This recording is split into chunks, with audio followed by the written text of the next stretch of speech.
दोस्तों नमस्कार, उम्मीद करता हूँ आप सब लोग अच्छे होंगे। लास्ट एपिसोड में हम लोगों ने centre of mass, centre of gravity, centroid को सीखा था, उसको कैलकुलेट करना सीखा था। आज का जो एपिसोड है इसमें मैं थोड़ा सा डेमोन्स्ट्रेट करूंगा। कुछ मेरे पास शेप्स हैं जिनमें हम देखेंगे कि centroid and centre of gravity कैसे डिफरेंट है। हालांकि centre of gravity and centre of मास एक ही जगह पे लाई करेंगे।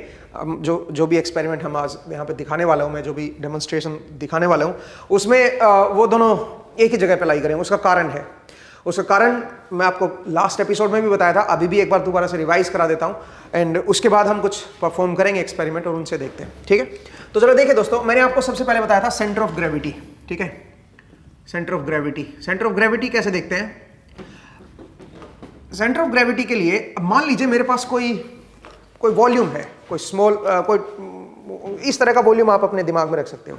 ये देखिए यहाँ पे मेरे पास एक सरफेस है और इसकी अपनी एक थिकनेस भी है, तो इसका मतलब इसका अपना एक वॉल्यूम बन गया और इसकी अपनी एक मास डेंसिटी भी है, तो इसका अपना एक मास भी होगा और मास होगा तो वेट भी होगा, क्योंकि ग्रेविटी जो है इसको नीचे की तरफ खींच रही है, तो इसका मतलब इसका अपना एक वेट भी है। तो आप इस तरह का कोई भी रैंडम भी ले सकते हो, मतलब कोई रैंडम आप ले लीजिए कि ये मेरी एक्स डायरेक्शन है और ये मेरी वाई डायरेक्शन है, मान लीजिए एक्स वाई प्लेन में ले लेते हैं। और यहाँ पे कोई मेरे पास सरफेस है, हालांकि इसकी थिकनेस भी है, ठीक है, क्योंकि बिना थिकनेस के मास नहीं हो पाएगा। तो इसकी अपनी एक थिकनेस है, मान लीजिए बहुत ही कम थिकनेस है ऐसे मान लो, तो इसका अपना एक मास भी है, इसका अपना एक वॉल्यूम भी है। ठीक है, तो अगर मैं इसका सेंटर ऑफ ग्रेविटी निकालूंगा तो मैं क्या करूंगा दोस्तों, मैं सबसे पहले क्या लूंगा, यहाँ पे एक छोटा सा हिस्सा ले लूंगा इसका, जिसका अपना मास होगा dm और जिसका अपना वेट होगा dw। dw क्या होगा, g into dm, acceleration due to gravity into dm, small mass, और वो नीचे की तरफ लगेगा। तो यहाँ पे इसका जो सेंटर ऑफ ग्रेविटी होगा इस स्मॉल मास का या इस स्मॉल वेट का, वो बिल्कुल इसी की लोकेशन पे ही लाई करेगा, क्योंकि इतना छोटा है कि इसका ये पॉइंट और ये बिल्कुल एक ही जगह पे लाई कर रहे हैं, आप ये समझिए। और इसका जो एक्स डायरेक्शन जो है, मतलब इसकी जो लोकेशन है वो एक्स डायरेक्शन में मैं लिख रहा हूँ एक्स टिल्डा, और वाई डायरेक्शन में इसकी लोकेशन जो लिख रहा हूँ वो है Y tilde.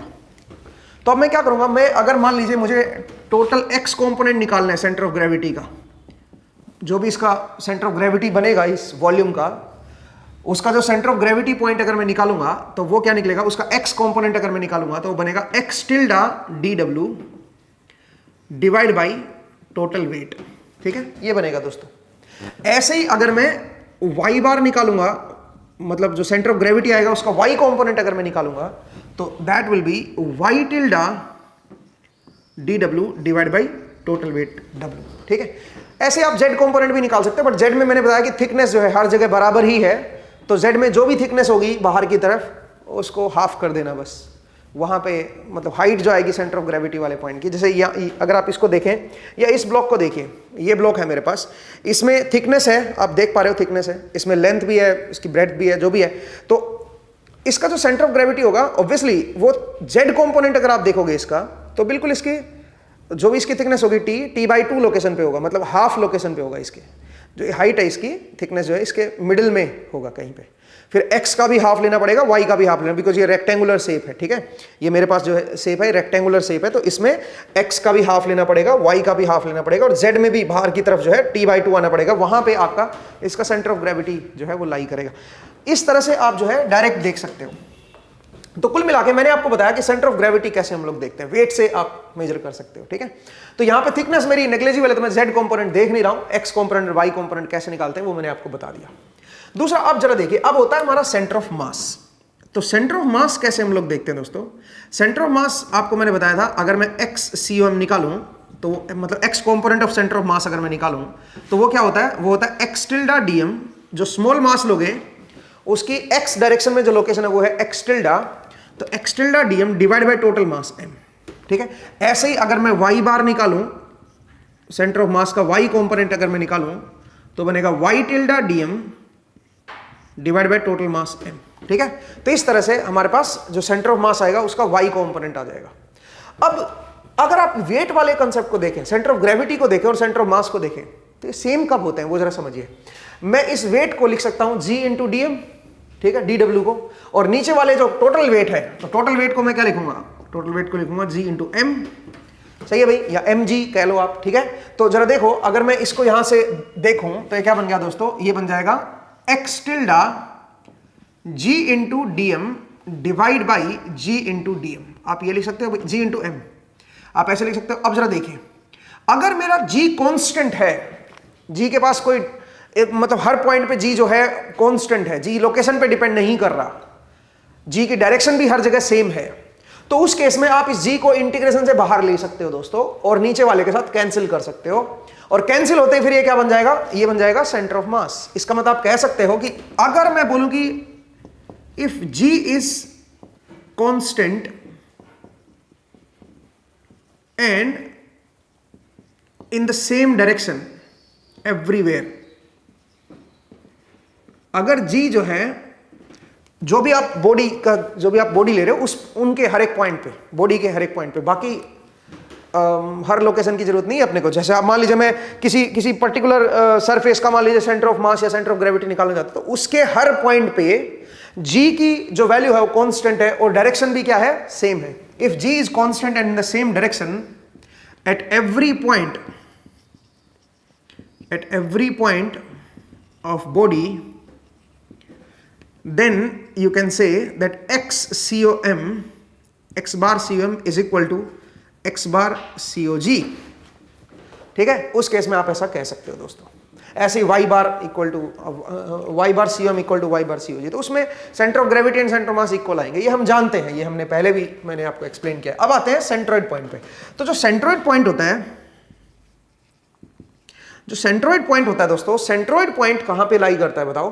Centroid point surface area का भी होता है, लाइन का भी होता है, वॉल्यूम का भी होता है। वैसे हमें मेनली वॉल्यूम देखना चाहिए, बट हम लोग जब थिकनेस कम होती है तो उसी वॉल्यूम को हम सरफेस की तरह ट्रीट कर सकते हैं, और जब वो बिल्कुल ही उसके पास सिर्फ लंबाई हो, उसकी थिकनेस भी बहुत कम हो, चौड़ाई भी बहुत कम हो, तो उसको हम लाइन की तरह भी ट्रीट कर सकते हैं। जैसे आप देखिए यहाँ पे मेरे पास एक स्केल है, तो इसकी थिकनेस भी बहुत कम है, इसकी ये बाहर की तरफ चौड़ाई भी बहुत कम है, तो मैं इसको एक लाइन की तरह ट्रीट कर सकता हूं। ठीक है, तो आप ये कह सकते हो कि सेंट्रोइड जो है वो एरिया का भी होता है, वॉल्यूम का भी होता है, और आपका लाइन का भी होता है। तो हमने यहाँ पे सेंट्रोइड निकालना सिखाया था।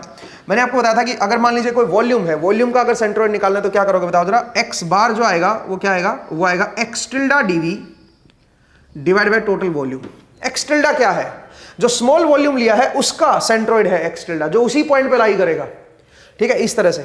ऐसे ही आप जो है वाई बार निकाल सकते हो, जेड बार निकाल सकते हो। ठीक है, वाई बार जो आएगा वो भी आपका निकल आएगा Y tilde DV divide by total volume V.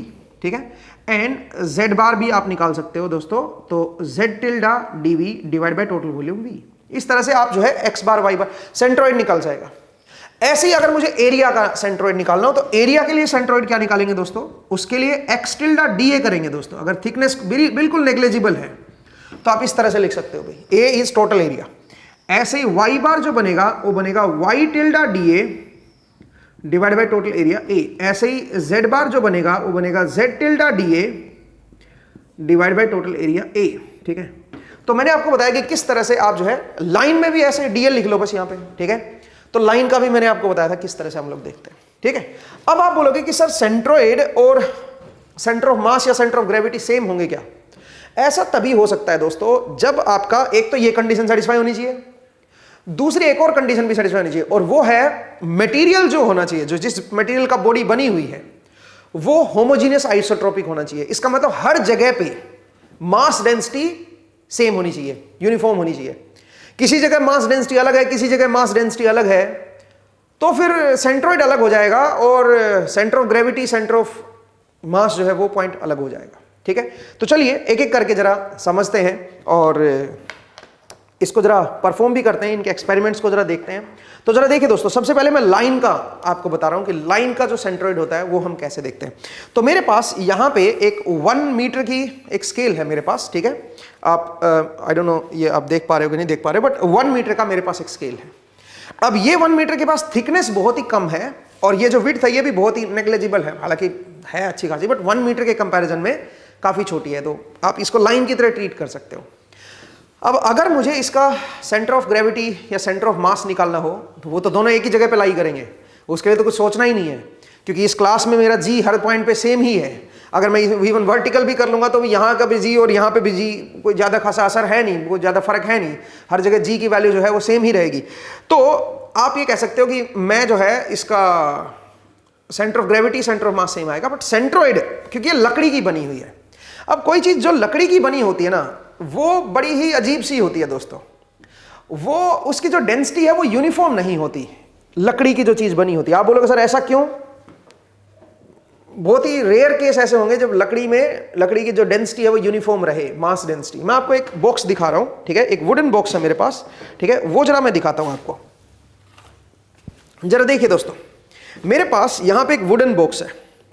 इस वुडन ब्लॉक में अगर आप ध्यान से देखें तो ये वाला जो हिस्सा है ना, जिसको कलर अलग से कलर हो रखा है, और ये वाला हिस्सा है, यहां पे इवन आप दूसरा हिस्सा भी देख सकते हो, ये हमने थोड़ा चिपकाने के लिए इस पे थोड़ा सा ग्लू डाला हुआ था, बट एनीवे जरा देखिए दोस्तों, ये वाला हिस्सा जो है ना, ये रिलेटिवली एक तरह से आप ये कह सकते हो कि ज्यादा ठोस नहीं है ये वाला हिस्सा, बट ये वाला बड़ा सख्त है। ये वाला हिस्सा बिल्कुल उसके जो आपका पेड़ होता है ना, उसके बिल्कुल सेंटर वाला हिस्सा है ये। तो यहां पे जो डेंसिटी है ना इसकी, वो बहुत ज्यादा है, मास डेंसिटी। इसका वेट बहुत ज्यादा होगा इधर वाले हिस्से का कंपेयर टू इधर वाला। और लकड़ी में हमेशा ऐसा होता है, लकड़ी में रेशे होते हैं और उनमें कभी भी यूनिफॉर्मिटी कभी नहीं आती है लकड़ी में। तो लकड़ी का जो मास डेंसिटी है वो वेरी होती रहती है, आप ये नहीं कह सकते कि हर जगह सेम रहेगी। तो उससे क्या होगा, जो सेंटर ऑफ ग्रेविटी होगा और जो सेंटर ऑफ मास होगा वो बदल जाएगा, वो सेम नहीं रहेगा। हालांकि वो इतना हल्का फुल्का, क्योंकि आप देखो ना, अगर मैं ये स्ट्रिप, ये लाइन ले रहा हूं, हालांकि इसने इसके ऊपर वो किया हुआ है, मतलब कलर डाला हुआ है येलो कलर का, तो मुझे पता नहीं कि अंदर जो है लकड़ी है ऑब्वियसली, बट लकड़ी के अंदर किस तरह, किधर की डेंसिटी ज्यादा है किधर की कम है। तो क्योंकि इतनी पतली है कि आप उसको नेग्लेक्ट भी कर सकते हो उस इफेक्ट को। तो आप देखिए जरा, इसको जरा चेक करते हैं कि 1 मीटर का जो स्केल है उसमें सेंटर ऑफ ग्रेविटी कहां पे आ रहा है। अगर मैं इसको एक लाइन की तरह ट्रीट करूं तो अगर मैं इसको लाइन की तरह ट्रीट करूं तो मैंने आपको बताया था कि कैसे चेक कर सकते हो आप सेंटर ऑफ ग्रेविटी, कैसे चेक करोगे। अगर एक लाइन का देखना है तो लाइन का देखना है तो आप इस तरह से आप अपने हाथों को आगे लाओ, ठीक है, और आप जो है समवेयर यहां पे आप जो है इस पॉइंट पे आके, और मैं इवन एक पॉइंट को हटा भी देता हूं, तो इस जगह पे आप जो है आप ये कह सकते हो कि इसका सेंटर ऑफ ग्रेविटी पॉइंट है, थोड़ा सा मुझे इस तरफ लाना पड़ेगा, ठीक है, मतलब जहां से मैं इसको पूरा होल्ड कर सकता हूं, सेंटर ऑफ ग्रेविटी पॉइंट जो है वो मेरा इस जगह पे लोकेटेड है, ठीक है। अब अगर मैं ये लोकेशन दिखाऊं आपको कि ये कहां पे है, तो ये यहां पे है, इस पॉइंट पे है।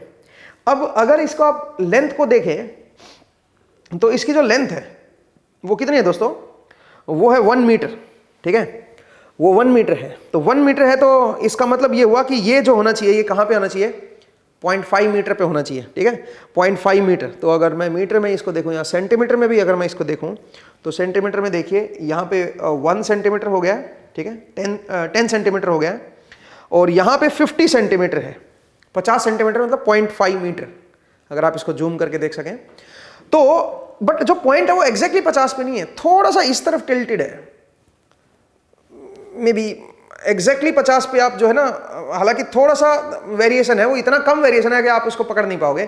तो आप ये कह सकते हो कि यहां पे क्योंकि डेंसिटी जो है ऑलमोस्ट क्या थी बताओ, हर जगह एग्जैक्ट तो सेम नहीं है बट ऑलमोस्ट हर जगह सेम है। तो आप ये कह सकते हो कि इसका जो सेंटर ऑफ ग्रेविटी और जो सेंटर ऑफ मास आएगा वो एक ही जगह पे आएगा, ठीक है। और आप ये भी कह सकते हो कि सारी की सारी जो लाइन है, सारी की सारी जो स्ट्रिप है वो यहां पे लोकेटेड है ये, क्योंकि इसका सारा वजन यहां पे है। आप यहां से इसको होल्ड कर सकते हो दोस्तों, ठीक है। अगर किसी और जगह से होल्ड करोगे ना तो ये टॉपल कर जाएगी, ये घूम जाएगी, ठीक है। लेकिन यहां से अगर आप इसको होल्ड करोगे तो आप इसको पूरे को उठा सकते हो, पूरी रोड को यहां से उठा सकते हो। इसका सेंटर ऑफ ग्रेविटी यहां पे और सेंटर ऑफ मास भी यहीं पे लाई करेगा, क्योंकि जी जो है वो हर जगह सेम है। इसका सेंट्रोइड कहां लाई करेगा, अगर तो मैं जी तो खैर कांस्टेंट ही है, इसका अगर डेंसिटी को भी अगर मैं यूनिफॉर्म मान लूं हर जगह, तो सेंट्रोइड भी यहीं पे लाई करेगा। सेंट्रोइड कैसे देखते हो, सेंट्रोइड का मतलब होता है ज्योमेट्रिकल सेंटर। और ज्योमेट्रिकल सेंटर कैसे देखोगे दोस्तों, इसकी लेंथ देख लो, लेंथ है 1 मीटर, तो 50 सेंटीमीटर पे क्या होना चाहिए, ज्योमेट्रिकल सेंटर होना चाहिए। बट सेंटर ऑफ मास को इस स्केल से कोई मतलब नहीं है, या सेंटर ऑफ ग्रेविटी को कोई मतलब नहीं है। सेंटर ऑफ ग्रेविटी बोलेगा जहां पे मैं बैलेंस हो रहा हूं भाई, जहां पे सारा वेट लोकेटेड है, और वो जरूरी नहीं है ज्योमेट्रिकल सेंटर पे आए। ज्योमेट्रिकल सेंटर पे वो तभी आ सकता है जब डेंसिटी क्या रहे इसकी, यूनिफॉर्म। तो यहां पे जो ज्योमेट्रिकल सेंटर है लकीली वो भी ऑलमोस्ट 50 पे ही है, हालांकि एग्जैक्ट 50 पे नहीं है, ठीक है, मतलब सॉरी माफ कीजिएगा, ज्योमेट्रिकल सेंटर तो एग्जैक्ट 50 पे है, बट जो सेंटर ऑफ ग्रेविटी है वो थोड़ा सा हल्का फुल्का सा उसमें टिल्टेड है। तो एनीवे मैं मान लेता हूं कि वो सेम ही जगह पे लाई कर रहा है, ठीक है, एक ही जगह पे लाई कर रहा है। तो ये मैंने लाइन के बारे में बताया कि लाइन का अपना क्या होता है, एक सेंटर ऑफ ग्रेविटी और सेंटर ऑफ मास और सेंट्रोइड होता है, वो कैसे हम लोग देखते हैं। ज्योमेट्रिकल सेंटर को समझिए, ज्योमेट्रिकल सेंटर क्या होता है और उसी पॉइंट पे centre of mass centre of gravity कब लाई करता है। और भी मेरे पास शेप है, जरा देखिए मेरे पास ये एक राइट एक तरह से आप ये कह सकते हो कि इक्विलैटरल ट्रायंगल है, तीनों साइड इसकी बराबर हैं दोस्तों। अब मैं इसका सेंटर ऑफ मास निकालना चाहता हूं और सेंटर ऑफ ग्रेविटी और सेंट्रोइड। अब क्योंकि ये एक्रेलिक की बनी हुई है तो एक्रेलिक शीट होने की वजह से आप ये कह सकते हो कि इसकी जो डेंसिटी है ऑलमोस्ट वो यूनिफॉर्म है, हर जगह डेंसिटी इसकी यूनिफॉर्म है। तो अगर इसकी डेंसिटी यूनिफॉर्म है दोस्तों तो ग्रेविटी तो हर जगह यहां पे कांस्टेंट ही है। तो आप ये कह सकते हो कि जहां पे सेंटर ऑफ मास होगा वहीं सेंटर ऑफ ग्रेविटी होगी, वहीं पे मेरा सेंट्रोइड भी होगा। तो इसका जो सेंट्रोइड और हर तीनों पॉइंट एक ही जगह पे लाई करेंगे। अब वो निकालें कैसे? अगर मुझे इसका सेंटर ऑफ मास निकालना हो दोस्तों तो मेरे पास क्या है, मैं जरा देखिए कैसे किसी भी स्ट्रक्चर का आप सेंटर ऑफ मास निकाल सकते हो। उसका एक तरीका है दोस्तों। क्या तरीका है? मेरे पास ये हल्का सा वेट है और इस पे मैंने यहाँ पे एक तरह से मैंने इसको होल्ड किया हुआ है यहाँ पे, ठीक है। अब जरा देखिए मैं क्या करूंगा, मैंने क्या किया, मैंने यहां पे कोई होल ड्रिल किया इसमें, ठीक है, और उस होल पे मैंने इसके अंदर ये डाल दिया। अब जरा आप नोटिस कीजिए इस चीज को, जब मैं इसको डालूंगा तो ये जो वेट मेरा जो बना है, इसका मतलब जो होगा, इसका मतलब है ये जो मेरा इक्विलैटरल ट्रायंगल है इसका अपना मास होगा भाई। तो वो ऐसे रुक गया है, वो ऐसे इक्विलिब्रियम में आ गया। इसका मतलब इसका जो सेंट्रोइड पॉइंट होगा या सेंटर ऑफ ग्रेविटी होगा या आप कह सकते हो सेंटर ऑफ मास जो पॉइंट होगा वो इस लाइन पे कहीं लाई करेगा। तो हम क्या करेंगे, हम इसको रोक लेंगे एक पॉइंट पे जहां पे ये बैलेंस हो रहा है, जहां पे ये रुक रहा है वहां पे इस थ्रेड को रोक के, और हम क्या करेंगे वहां पे एक लाइन लगा लेंगे। जैसे यहाँ पे कहीं पे रुक रहा है तो हमने इसको यहाँ पे रोका, थोड़ा बहुत एरर हो सकता है भाई, ठीक है, और हमने यहाँ पे एक लाइन ड्रॉ कर ली। अब फिर क्या किया, फिर हमने यहां से कोई दूसरी साइड ले ली, एक और साइड, और यहां से हमने ऐसे ही सेम एक्सपेरिमेंट यहां से किया। हमने इसको ऐसे रोका, ठीक है, और हमारे पास एक और लाइन आ गई ऐसे, जिस पे इसने अपने आप के इसके वेट ने बैलेंस किया, क्योंकि जहां पे जो सेंटर ऑफ ग्रेविटी पॉइंट होगा, सेंटर ऑफ मास पॉइंट होगा, वो पॉइंट इस लाइन पे लाई करना चाहिए, क्योंकि उसके अबाउट ये इक्विलिब्रियम पोजीशन में आया है अभी फिलहाल, ठीक है। तो आप जरा देखिए यहाँ पे ये जो है ये इसने यहाँ पे अपने आप को रोक लिया है, ठीक है, इस जगह पे लोकेटेड है ये थ्रेड, ठीक है। तो हमने क्या किया, हमने यहाँ पे इसको पकड़ के यहाँ पे निशान लगा के और एक लाइन ड्रॉ कर ली। अब ये दोनों लाइन यहाँ क्रॉस कर रही हैं, इसका मतलब यहाँ पे क्या होना चाहिए, इनका सेंटर ऑफ मास या सेंटर ऑफ ग्रेविटी या सेंट्रोइड होना चाहिए। तो ज्योमेट्रिकल सेंटर भी यहीं आता है दोस्तों इसका। अब आप बोलोगे सर आपको कैसे पता ज्योमेट्रिकल सेंटर यहीं आता है? तो उसके लिए हम क्या करेंगे, इसका ज्योमेट्रिकल सेंटर निकाल लेंगे। आपको पता ही है ज्योमेट्रिकल सेंटर सेंट्रोइड कैसे निकालते हैं इक्विलैटरल ट्रायंगल का। तो इसमें मैं आपको इसकी स्केल से लेंथ बता देता हूं, आप खुद सोचिएगा कि कहां पे होगा ये, ठीक है। या मेरे पास एक और दूसरा भी है, मैंने उसको मेजर भी कर रखा है। वैसे ये आपका होमवर्क है, आप खुद निकालना। मैं आपको इसकी लेंथ बता देता हूं कि कितना सेंटीमीटर का है ये है ऑलमोस्ट 30 सेंटीमीटर का, 30 सेंटीमीटर का ये इक्विलैटरल ट्रायंगल है, 30 सेंटीमीटर का इक्विलैटरल ट्रायंगल है। तो अगर 30 सेंटीमीटर का इक्विलैटरल ट्रायंगल है तो ये जो सेंट्रोइड पॉइंट आएगा ये कहां पे आएगा, जरा सोचिए। ये भी 30 साइड है, ये भी 30 साइड है, ये भी 30 साइड है। तो आपको देखना है कि ये सेंट्रोइड पॉइंट जो है इसका वो कहां पे लाई करेगा, ज्योमेट्रिकल सेंटर जो है वो कहां पे लाई करेगा। मैं एक बार इसको चेक भी कर लेता हूं फिर से कि 30 ही है या 30 से अलग है। आपको मैं दिखा भी देता हूं, ऑलमोस्ट 30 ही है भाई, पूरा 30 है ये, ठीक है, एग्जैक्टली 30 सेंटीमीटर है। और इधर भी मैं देख लेता हूं, इधर ये जो है इधर भी मेरा पूरा 30 है, ठीक है। अब एक और प्रूफ है कि यहीं पे मेरा सेंटर ऑफ मास आएगा। एक और तरह से मैं प्रूव कर सकता हूं, सेंटर ऑफ ग्रेविटी मेरा यहीं पे है और ज्योमेट्रिकल सेंटर भी इसका यहीं आएगा, आप चेक करना, ठीक है, वो आप खुद भी कर सकते हो। वैसे मैंने एक और चीज है, एक और राइट एंगल ट्रायंगल ले रखा है, उस पर मैंने कैलकुलेट भी कर पाया था आई थिंक लास्ट क्लास में, तो आप उससे आप डायरेक्टली देख भी सकते हो। वैसे अगर आप कहो तो हम भी कैलकुलेट भी कर लेंगे इसको, बाकी आप लोगों को खुद करना चाहिए ये चीज कैलकुलेट। एक और तरीका है जिससे मैं प्रूव कर सकता हूं कि ये जो पॉइंट है यहीं पे मेरा सेंटर ऑफ ग्रेविटी लाई करेगा। कैसे, जरा देखिए मेरे पास एक ये इसको पिक करने के लिए एक ये हमने रखा हुआ है, ये जो इसको उठा सकता है ये, ठीक है। तो हालांकि इसका ये जो है ये बिल्कुल सेंटर से नहीं उठाता, ये थोड़ा सराउंडिंग में चिपकता है, बट एनीवे हम कोशिश करेंगे कि ये सेंटर से उठे। तो मैंने इस पर थोड़ा सा पानी लगा लिया सो दैट इसका जो है ना थोड़ा पकड़ इसकी अच्छी हो सके, ठीक है। तो मैंने बिल्कुल इसको सेंटर वाले पॉइंट पे लगाया है भाई, ठीक है। अब जरा देखिए, जब मैं इसको ऐसे उठाता हूं तो थोड़ा सा ये टॉपल कर रहा है, थोड़ा सा इस तरफ झुकाव हो रहा है। ऐसा होना नहीं चाहिए अगर ये सेंटर ऑफ मास या सेंटर ऑफ ग्रेविटी वाला पॉइंट होता तो, क्योंकि ये बिल्कुल एग्जैक्ट लोकेशन पे लग नहीं रहा है। मैं इसको थोड़ा कोशिश करता हूं कि बिल्कुल सेंटर पे लगा दूं मैं इसको। 1 मिनट रुकिए, हाँ अब शायद ये सेंटर पे लगा है। थोड़ा बहुत ये टिल्ट होता रहता है भाई, ठीक है। तो ये मैंने इसके सेंटर पे लगा दिया है दोस्तों। और अब अगर मैं इसको यहां से उठाने की कोशिश करूंगा तो आप देख सकते हो थोड़ा सा टिल्ट अभी भी स्टिल है, मतलब थोड़ा बहुत एरर जो है वो थ्रेड पे जो हमने निशान लगाए उनसे भी थोड़ा बहुत एरर रहता है। बट अगर मैं इसको किसी और जगह से उठाऊं ना, जरा देखिए, मैं अगर यहां से उठाऊंगा इसको तो यहां से ये कभी भी सीधा नहीं उठेगा, ऐसे टिल्ट हो जाएगा, ठीक है। तो आप देख सकते हो किसी भी लोकेशन से उठा लो आप इसको और दूसरी किसी भी लोकेशन से उठाओ, ये टिल्ट हो जाएगा, ये कभी भी रुक नहीं पाएगा, ठीक है। पॉइंट को समझिए, केवल यहां से ही उठाओगे ना तभी आप इसको पूरा एक साथ उठा सकते हो, बिकॉज ये सेंटर ऑफ मास या सेंटर ऑफ ग्रेविटी पॉइंट है। इस पर टिल्ट थोड़ा कम हो रहा है, हालांकि क्योंकि एग्जैक्ट लोकेशन में ढूंढ नहीं पा रहा हूं ना, ये इसमें भी थोड़ा बहुत एरर होगा। जो हमने ये स्केल लगाए हैं इसमें थोड़ा बहुत एरर हो सकता है, बिकॉज हमने थोड़ा सा रैंडम ऐसे ही मेजर किया था। बट आपको एक रफ लोकेशन पता चल गई है इससे। देखो बिल्कुल एग्जैक्ट आ गया है, बिल्कुल इस पॉइंट पे ये लोकेटेड है, ठीक है। मुझे उम्मीद है आपको समझ आया। अब हमने एक लास्ट एपिसोड में एक क्वेश्चन लिया था। मेरे पास ये एक राइट एंगल ट्रायंगल है दोस्तों। इस राइट एंगल ट्रायंगल की ये जो लेंथ है ये है मेरे पास 18 सेंटीमीटर, ये ऑलरेडी मेरी मेजर्ड है, और ये है मेरी 30 सेंटीमीटर, ठीक है। जब हमने इसको भी सेम तरीके से हमने निकाला, इस पे भी हमने जब सेम कंसेप्ट लगाया तो हमने यहाँ पे एक ड्रिल कर रखा है, कहीं पे भी कर लो आप ड्रिल, कोई दिक्कत नहीं है। और उससे जब हम इस तरह से देखेंगे इसको, ठीक है, तो आप देखिए कि ये जो लाइन है ऑलमोस्ट इसी लाइन पे आ रही है, ठीक है, इसी लाइन पे आ रही है। तो हमने एक लाइन ऐसे ड्रॉ कर ली, एक दूसरा इधर ड्रिल किया, एक तीसरा इधर भी ड्रिल किया। तीसरे में हमने जरूरत ही नहीं पड़ी, तीसरे को हमने 2 से ही चेक कर लिया कि यहां पे आएगा। वैसे तीसरे से आप वेरीफाई करके देख सकते हो। तीसरे से यहां पे अगर मैं इसको डालूंगा तो उससे जो ये लाइन बनेगी, जो ये आएगी, वो बिल्कुल इसके सेंटर, इसी को क्रॉस करते हुए आएगी। जो सेंट्रोइड वाला पॉइंट है बिल्कुल उसी को क्रॉस करेगी। जरा देखिएगा, मैं इसको अगर रोकूं तो बिल्कुल आप देख सकते हो कि बिल्कुल इसी पॉइंट पे जो है वो लाई कर रही है, इसी पॉइंट पे क्रॉस करेगी। इसका मतलब ये जो पॉइंट है ये मेरा क्या है, सेंटर ऑफ ग्रेविटी बोलो इसको, सेंट्रोइड बोलो इसको, या सेंटर ऑफ मास बोलो। आप बोलोगे सेंट्रोइड कैसे बोल सकते हो सर आप इसको? आपने इसका सेंट्रोइड कैलकुलेट किया होगा, ठीक है। ये 18 सेंटीमीटर है, ये 30 सेंटीमीटर है। जब आपने इसका सेंट्रोइड कैलकुलेट किया था तो 18 का 1/3 हुआ था, अगर आपको याद हो, और इसका भी 1/3 हुआ था। अरे नो, ये आपने एक्सपेरिमेंट ये किया है कि नहीं किया? नहीं भी किया तो अगले एपिसोड में कर लोगे, देखना आप।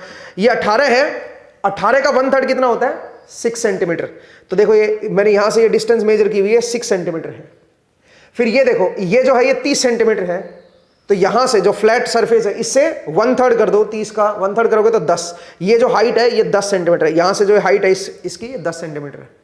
ये इसका सेंट्रोइड पॉइंट है दोस्तों, और यहीं पे इसका क्या लाई कर रहा है? Centre of gravity, centre of मास, यहीं पे लाई कर रहा है। जो इसका ज्योमेट्रिकल सेंटर है वहीं पे centre of gravity and centre of मास है। मैं इसको फिर से प्रूव करके दिखा सकता हूं आपको। कैसे प्रूव करूंगा? अगेन मैं क्या करूंगा बताओ? अगेन मैं सेम एक्सपेरिमेंट वो कर सकता हूं जो अभी किया मैंने। यहां पे मैंने पहले ये क्लिप उठाई, इसको यहां पे लगाया, ठीक है। हालांकि बिल्कुल एग्जैक्ट लोकेशन पे नहीं लगाया, तो थोड़ा सा मैं इसको मूव कर लेता हूं। हाँ, आई थिंक ये अभी एग्जैक्ट लोकेशन पे है, और मैं अगर इसको उठाऊंगा बिल्कुल ये उठ जाएगा। बाकी किसी भी पॉइंट पे ऐसे नहीं उठ पाएगा ये, ठीक है। मुझे उम्मीद है आपको ये समझ आया, ठीक है। अब जरूरी नहीं है दोस्तों कि भाई सेंटर ऑफ मास और सेंटर ऑफ ग्रेविटी जो है वो बॉडी सेंटर पे ही लाई करे, मतलब जहां पे कुछ स्टफ हो वहीं पे लाई करे। कहीं पे डिफरेंट लोकेशन पे भी लाई कर सकता है, उसके ऊपर भी आएंगे। बट उससे पहले मैं आपको एक और चीज बताना चाह रहा हूं। सेंट्रोइड पॉइंट कब अलग हो जाता है? जब आपकी डेंसिटी यूनिफॉर्म ना हो। मेरे पास एक सर्कल है, ठीक है, और ये R लिखा हुआ है, असल में ये डायामीटर है दोस्तों। इसका 32 सेंटीमीटर का डाया है दोस्तों, और इसका वेट भी है, मास है इसका 1.130 किलोग्राम। इसकी थिकनेस है 12 mm। तो आप इसकी मास डेंसिटी कैलकुलेट कर सकते हो।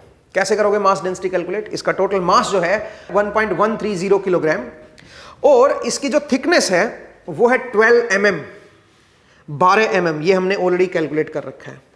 दूसरा, इसकी जो रेडियस है वो है 16 सेंटीमीटर। ये रेडियस नहीं है, डाया है इसका, ये गलती से R लिख दिया है, बट ये डायामीटर है दोस्तों। तो क्योंकि इसकी डेंसिटी हर जगह यूनिफॉर्म आएगी, इसकी डेंसिटी आप निकाल भी सकते हो। कैसे निकालोगे density? Mass divide by volume कर दो। इसका वॉल्यूम क्या आएगा? पाई आर स्क्वायर इनटू इसकी थिकनेस, ठीक है, वो इसका वॉल्यूम आ जाएगा। तो मास डिवाइड बाय इसका वॉल्यूम कर दोगे तो मास डेंसिटी आपके पास आ जाएगी। और वो मास डेंसिटी क्योंकि एक्रेलिक है तो मैं अज्यूम कर सकता हूं कि मास डेंसिटी जो है वो हर जगह क्या रहेगी? कांस्टेंट, हर जगह सेम है। और जी की वैल्यू भी हर जगह सेम है। तो इसका सेंट्रोइड और सेंटर ऑफ ग्रेविटी क्या आएगा? एक ही पॉइंट पे आएगा और वो सेंटर पे ही आएगा, क्योंकि ज्योमेट्रिकल सेंटर सर्कल का सेंटर ही होता है, यहीं पे होता है। तो अगर मैं इसको यहां से पिक करने की कोशिश करूंगा तो ये पिक हो जाएगा और इसमें कोई टॉपलिंग नहीं आएगी, ठीक है। तो चलिए जरा करके देखते हैं। तो मैंने यहां पे ये लिया, अब पता नहीं एग्जैक्ट लगा है कि नहीं लगा है, आई होप कि एग्जैक्ट लोकेशन पे लगाऊं। और मैं इसको यहां से उठाने की कोशिश कर रहा हूं, तो आप देख सकते हो बिल्कुल मैं इसको उठा सकता हूं यहां से, ये टॉपल नहीं कर रहा, ठीक है। इसका मतलब मैं बिल्कुल सही लोकेशन पे, इसका सेंटर ऑफ ग्रेविटी है, सेंटर ऑफ मास है, सेंट्रोइड है, सेम लोकेशन पे है तीनों के तीनों। लेकिन अगर मैं डेंसिटी को यूनिफॉर्म ना बनाऊं, नॉन यूनिफॉर्म कर दूं डेंसिटी को, तब क्या होगा? अब आप बोलोगे सर नॉन यूनिफॉर्म डेंसिटी कैसे करोगे? ये तो यूनिफॉर्म है। बड़ा आसान है दोस्तों नॉन यूनिफॉर्म डेंसिटी करना। और वो क्या है, वो कैसे करोगे? आप बस होल कर दो। तो इसमें मैंने क्या किया हुआ है? होल किया हुआ है। अब देखिए अगेन इसके जो डायामीटर है वो 32 सेंटीमीटर का है। ये जो सर्कल निकाला गया है इससे क्या हुआ है? इससे इसकी डेंसिटी यूनिफॉर्म नहीं रही। अब इससे इसकी जो डेंसिटी है वो यूनिफॉर्म नहीं रही दोस्तों, ठीक है। इसकी डेंसिटी नॉन यूनिफॉर्म हो गई क्योंकि पूरे रीजन में डेंसिटी यूनिफॉर्म है, बट यहां पे डेंसिटी जीरो है, यहां पे भी डेंसिटी जीरो है। इसका मतलब पूरे ज्योमेट्री में आपकी डेंसिटी जो है वो यूनिफॉर्म नहीं है। ऐसा करने से जो इसका ज्योमेट्रिकल सेंटर होगा, इसका ज्योमेट्रिकल सेंटर तो स्टिल यहां पे, अगर मैं इस सर्कल को देखूं, अगर सिर्फ इस सर्कल को देखूं तो सर्कल का ज्योमेट्रिकल सेंटर तो उसके सेंटर पे होता है ना। तो ये ज्योमेट्रिकल सेंटर है, बट जो सेंट्रोइड आएगा वो डिफरेंट जगह पे आएगा। माफ कीजिएगा, सेंट्रोइड तो इसका यहीं पे आएगा, ठीक है। मे बी मैं इसमें ऐसे करता हूं ना, आप बोलोगे सर नहीं आपने तो होल ही कर दिया, तो ज्योमेट्रिकल सेंटर को सेंटर पे कैसे बोल सकते हो? मैं काम करता हूं, होल नहीं करता हूं, उसकी जगह पे मैं कुछ वेट डाल देता हूं। इसमें मैंने कुछ वेट डाल दिया, इसमें 100 ग्राम्स का वेट डाल दिया मैंने, और दूसरी तरफ मैंने 50 ग्राम्स का वेट डाल दिया, सो दैट आपको ये होल नजर ना आए। आप इमेजिन भी कर सकते हो कि यहां पे कोई ब्लॉक ही लगे होते, मतलब ये वाला हिस्सा सर्कल का ही पार्ट है, ये पूरा सर्कल है, इसमें कोई होल नहीं है, ठीक है। बट ऐसा करने से क्या किया मैंने? ऐसा करने से मैंने इसकी डेंसिटी को बदल दिया है। खासकर यहां की जो डेंसिटी है इस रीजन की वो अलग है, इस रीजन की डेंसिटी अलग है, इस पूरे सरफेस की डेंसिटी अलग है। ऐसा करने से इसका जो सेंट्रोइड पॉइंट है वो तो यहीं पे रहेगा, क्योंकि सेंट्रोइड पॉइंट तो डेंसिटी पे डिपेंड ही नहीं करता, वो तो ज्योमेट्रिकल सेंटर है। ज्योमेट्रिकल सेंटर इसका स्टिल वहीं का वहीं रहेगा, बट जो सेंटर ऑफ मास और जो सेंटर ऑफ ग्रेविटी आएगा वो यहां पे नहीं आएगा दोस्तों। अगर आप इसको यहां से पिक करने की कोशिश करोगे वो नहीं होगा, ठीक है। तो आप देखिए ज्योमेट्री मेरी वही की वही है। आप बोलोगे बस मैंने क्या किया, मैंने इस रीजन में एक नया तरह का मटेरियल डाल दिया। आप ये समझिए, एक डिफरेंट टाइप का मटेरियल यहां पे और डिफरेंट टाइप का मटेरियल यहां पे डाल दिया। इसको आप होल की तरह मत लेके चलो कि आपने यहां पे ड्रिल करके नया कुछ चीज डाल दी, इसको होल की तरह मत लेके चलो। बस आप ये मान के चलो कि मैंने क्या किया, यहां पे कोई नया मटेरियल डाल दिया है जिसका कलर व्हाइट ही है। इमेजिन कर लो व्हाइट कलर का ही है। अगर आपको ऐसे इमेजिन नहीं होता है तो आप ऐसे भी इमेजिन कर सकते हो, मतलब अगर मैं आपको दिखाऊं, कुछ लोग नाराज हो जाते हैं, ठीक है। तो आप जो है इसको ऐसे मत सोचिए, ऐसा सोचिए कि ये दो ब्लॉक व्हाइट कलर के थे और मैंने इनको डाल दिया, बट इनकी डेंसिटी जो है, एक मिनट भाई, ओके, इनकी जो डेंसिटी है वो थोड़ी डिफरेंट है दोस्तों। आप ये समझ लीजिए, ये व्हाइट है, ये भी मेरा व्हाइट ब्लॉक है, मैंने इनमें डाल दिया, बट इनकी जो डेंसिटी है वो मान लो कि डिफरेंट है, इसीलिए मैंने वो ब्लॉक डाले थे, ठीक है। ऐसा करने से ज्योमेट्रिकल सेंटर तो वहीं का वहीं रहेगा, बिकॉज आपको तो पूरा व्हाइट ही नजर आ रहा है ना, ठीक है, पूरा व्हाइट ही नजर आ रहा है ना आपको, तो आप समझ रहे हो। लेकिन एक्चुअल में इस रीजन की जो डेंसिटी है वो अलग है, इस रीजन की जो डेंसिटी है वो अलग है। ऐसा करने से ज्योमेट्रिकल सेंटर तो वहीं रहेगा, बट जो सेंटर ऑफ मास या सेंटर ऑफ ग्रेविटी जो आएगा वो सेंट्रोइड से दूर हो जाएगा, वहां पे नहीं लाई करेगा। चलिए जरा ट्राई करके देखते हैं। तो सबसे पहले मैंने इनको हटा ही दिया। यहां की डेंसिटी मान लो 0 है और यहां की डेंसिटी, पूरे बाकी रीजन में डेंसिटी जो है वो आप निकाल सकते हो, मैंने आपको बताया कैसे निकालना है। आप डेंसिटी कैसे निकालोगे? इसका सहारा लेके, जो दूसरा ब्लॉक है, इस ब्लॉक का हमने मेजर कर लिया, इसका टोटल वेट कितना है, ठीक है, मास कितना है, इसका मास है 1.130 किलोग्राम और इसका वॉल्यूम अपने को पता है, तो इससे पर यूनिट वॉल्यूम मास की वैल्यू पता चल जाएगी कि मास जो है वो यूनिट वॉल्यूम में कितना है। डेंसिटी आ गई, वही डेंसिटी इसकी भी है क्योंकि सेम ही ब्लॉक का, सेम ही मटेरियल का मैंने ये भी यूज़ किया है। तो अब जरा देखिए, अब मैं अगर इसको उठाने की कोशिश करूं दोस्तों, ठीक है, और मैं कहां से उठा रहा हूं, अगेन कोशिश करूंगा कि मैं इसको ज्योमेट्रिकल सेंटर से उठाऊं। तो जरा देखते हैं कि क्या होता है, ठीक है। तो अब जो है, अब मैं इसको, हालांकि इनका वेट बहुत ही कम है, मैं फिर से कोशिश कर रहा हूं ज्योमेट्रिकल सेंटर से उसको उठाने की, ठीक है, ज्योमेट्रिकल सेंटर से इसको उठाने की। हालांकि इतना कम वेट था ना इसका कि थोड़ा सा कम असर दिखेगा आपको, बट स्टिल आप देखिए टॉपलिंग हो रही है, इसमें थोड़ा सा तिरछा है। इसका मतलब ये जो है ज्योमेट्रिकल सेंटर जरूर है, बट ये सेंटर ऑफ ग्रेविटी नहीं है, सेंटर ऑफ मास नहीं है। एक काम करते हैं, इनकी डेंसिटी को फर्दर वेरी कर देते हैं। इनकी डेंसिटी को फर्दर वेरी कैसे करोगे आप, जो है इनमें डिफरेंट टाइप का मटेरियल डाल दो भाई, इसकी डेंसिटी बदल जाएगी। तो यहां पे मैंने 100 ग्राम का एक वेट डाल दिया है और दूसरी जगह पे मैंने 50 ग्राम्स का एक वेट डाल दिया है, ठीक है, 50 ग्राम्स का एक मास डाल दिया है, ठीक है। तो उससे क्या होगा, इस रीजन की डेंसिटी अलग है और इस रीजन की डेंसिटी मेरी अलग है।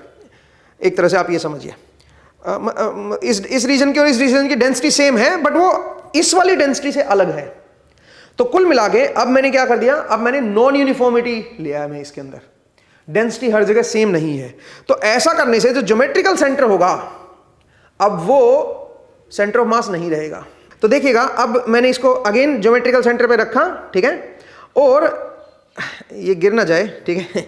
तो जरा देखिएगा दोस्तों, मैं इसको उठाने की कोशिश कर रहा हूं, बट देखो इस तरफ टोपल हो रहा है ये, ठीक है, ये इस तरफ टोपल हो रहा है और ये स्लिप भी कर रहा है मेरा, ये जो मैंने जो वैक्यूम बनाने की कोशिश की है। बट एनीवे, चलिए जरा देखते हैं फिर से।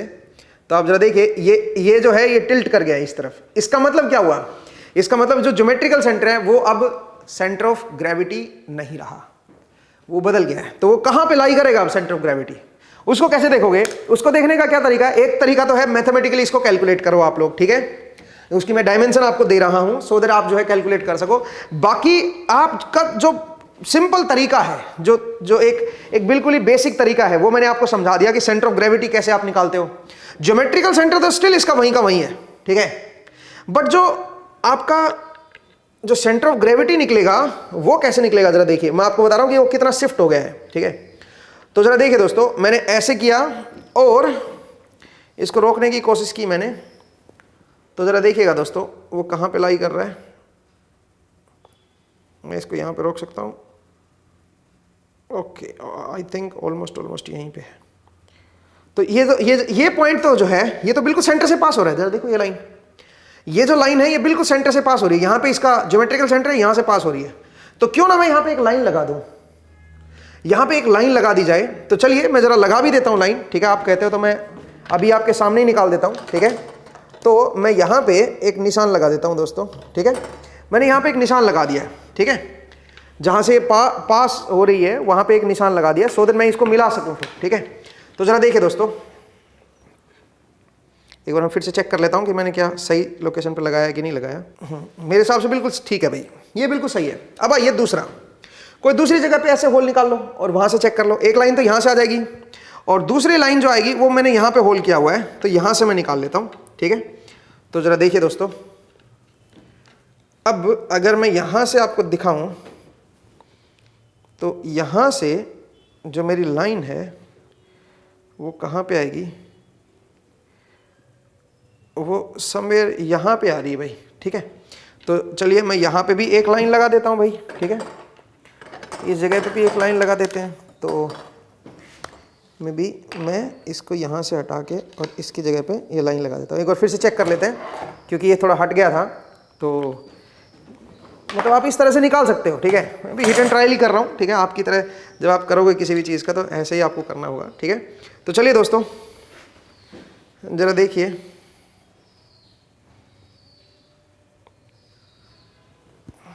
आई थिंक ठीक लगा है, थोड़ा बहुत एरर हमेशा रहता है, ठीक है।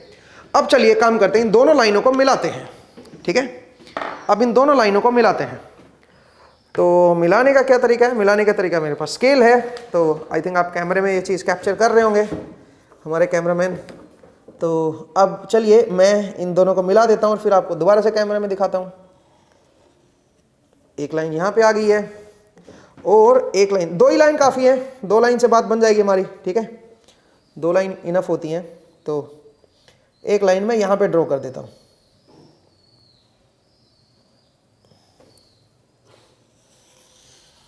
हाँ जी, अब अगर आप थोड़ा सा फोकस करें तो यहां से आप देख सकते हो दोस्तों कि जो ज्योमेट्रिकल सेंटर है वो यहां पे है, थोड़ा सा ऊपर है, और उससे हल्का सा नीचे शिफ्ट हो गया है। जो लाइन की क्रॉसिंग है वो हल्की सी नीचे हो गई है, हालांकि इसमें थोड़ा सा एरर है, थोड़ी ज्यादा शिफ्ट होनी चाहिए थी ये। यहां से जरा इसको उठा के देखते हैं, ठीक है, चेक करते हैं कि ये सही है या नहीं है। ठीक है, इसको जरा उठा के देखते हैं कि ये क्या सारा का सारा जो वेट है वो यहां पे लोकेटेड है कि नहीं है। ध्यान रखना, ये सेंटर ऑफ ग्रेविटी या सेंटर ऑफ मास इसको बोल सकते हो, ठीक है, बट ये सेंट्रॉइड नहीं है ये पॉइंट, ठीक है। तो मैंने कोशिश की है कि भाई मैं बिल्कुल सही लोकेशन पे इसको लगा पाऊं। हाँ जी, मैं सेंटर से थोड़ा सा दूर आ गया हूं, थोड़ा भरोसा करना पड़ेगा आपको। सेंटर जो पॉइंट है बिल्कुल यहाँ पे डॉट पॉइंट आपको अगर नजर आ रहा हो, ठीक है, और मैं थोड़ा सा इससे अवे हूं, ठीक है। तो अब चलिए मैं इसको जरा यहां से उठाने की कोशिश करता हूं दोस्तों।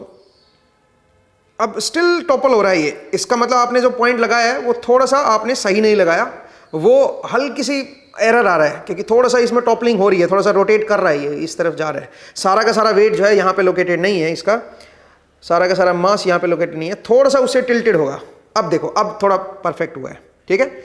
अब हल्का सा उससे थोड़ा सा अवे था क्योंकि जो आपने जो रस्सी से जो निशान लगाए ना, वो निशान, रस्सी हिलती रहती है ना, वो पता नहीं रहता कि एग्जैक्टली उसी पॉइंट पे आ रहा है कि नहीं आ रहा, तो उसके लिए बिल्कुल स्टेबल होने देना पड़ेगा आपको। तो इस तरह से आप देख सकते हो, और आप इस तरह से, तो जरा देखो मैंने यहाँ पे कहाँ पे लगा रखा है उसको देखिए। ये जो पॉइंट जो लगा हुआ है मेरा, ये यहाँ पे, और इसका जो ज्योमेट्रिकल सेंटर है वो थोड़ा ऊपर है। ज्योमेट्रिकल सेंटर पे नहीं हूँ अभी मैं, उससे थोड़ा अवे चला गया हूँ। वो इसलिए अवे गया हूँ बिकॉज मास डेंसिटी मेरी बदल गई है, अब यूनिफॉर्म नहीं रही पूरी उसमें, ठीक है। पॉइंट को समझिए। अब आपको मैं इसी के बेसिस पे एक होमवर्क भी दे रहा हूं, आप लोग जरा कमेंट सेक्शन में कमेंट करके मुझे बताइएगा। अगर मैं आपसे ये बोलता कि भाई ये, इसको जरा मैं निकाल देता हूं 1 मिनट के लिए, ठीक है। तो पहले तो आप इसको ऐसा समझिए कि ये मेरा एक्स एक्सिस है, ये जो सेंटर है ना मेरा पॉइंट, सेंटर से इस तरफ मेरा एक्स एक्सिस है और ऊपर की तरफ मेरा वाई एक्सिस है। अब ये जो सर्कल है ये दोनों 90 डिग्री पे हैं, मैं आपको बता देता हूँ, ये जानबूझ के मैंने 90 पे बनवाए हैं, ठीक है। ये दो सर्कल मेरे 90 डिग्री पे हैं। इसकी जो रेडियस है वो है 2 सेंटीमीटर, इसकी भी रेडियस 2 सेंटीमीटर। इसकी सेंटर टू सेंटर डिस्टेंस, जो ये बड़े वाले सर्कल का जो सेंटर है वहां से, ये जो ज्योमेट्रिकल सेंटर था जो था, वहां से इसके सेंटर की डिस्टेंस है 10 सेंटीमीटर, और यहां से ये जो है ये 12 सेंटीमीटर है, ये दे रखा है। और डाया जो है पूरे का, जो डाया है वो 32 सेंटीमीटर का, यहाँ पे कैपिटल आर जो है वो असल में डाया है। अब मुझे क्या करना है, मुझे इसका सेंटर ऑफ मास निकालना है। जो आपको ये जो सेंटर ऑफ मास नजर आ रहा है, ये सेंटर ऑफ मास तो वेट लगाने के बाद आया था, ठीक है। ये तो हमने जब वेट लगा दिए थे यहाँ पे, ये यहाँ पे 100 ग्राम्स का वेट लगा हुआ है, ठीक है, मास लगा हुआ है, असल में 100 ग्राम्स का मास बोलना चाहिए मुझे, वेट नहीं बोलना चाहिए। जब यहाँ पे मैंने 100 ग्राम्स लगा रखा था, और यहाँ पे जब मैंने 50 ग्राम्स लगा रखा था, उस केस में जो हमारा सेंटर ऑफ ग्रेविटी जो आया था हमारे पास, वो हमने पहले कैलकुलेट किया हुआ है। तो अगर मैं उसका आपको कोऑर्डिनेट दिखाऊं, तो उसका जो कोऑर्डिनेट है अगर आप ध्यान से देखें, तो वो उसमें ये सेंटर है, ये मेरा ओरिजिन पॉइंट होगा, इधर एक्स है इधर वाई है, ठीक है, और ये बिल्कुल 90 डिग्री पे है, ये भी 90 डिग्री पे है, ये 50 ग्राम है, ये 100 ग्राम है। तो अगर वेट लगाने के बाद अगर आप निकालते हो, आपको दोनों होमवर्क निकालने चाहिए, दोनों करने चाहिए। एक बार वेट को निकाल लो एक बार, ठीक है, और फिर इसका centre of mass, centre of gravity निकालो, और एक बार वेट को लगा लो। लगाने से तो मैंने आपको रफली आपको बता भी रखा है, लगाने से जो आपका आंसर आना चाहिए वो क्या आना चाहिए, सुनिए। अगर वेट लगे हुए हैं तो इधर 50 ग्राम लगा हुआ है, 10 सेंटीमीटर इसकी सेंटर टू सेंटर डिस्टेंस है, ठीक है, और इसकी रेडियस जो है वो आप 2 सेंटीमीटर की मान के चले, और यहां पे भी रेडियस 2 सेंटीमीटर की है, ये 100 ग्राम्स का है, ठीक है।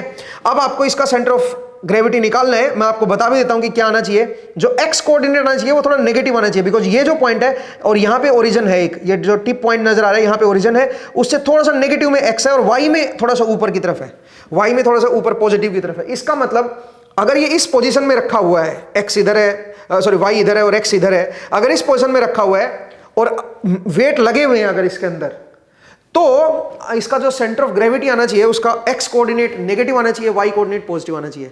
आप जरा दिमाग लगाइए, इसको सोल्व कीजिएगा।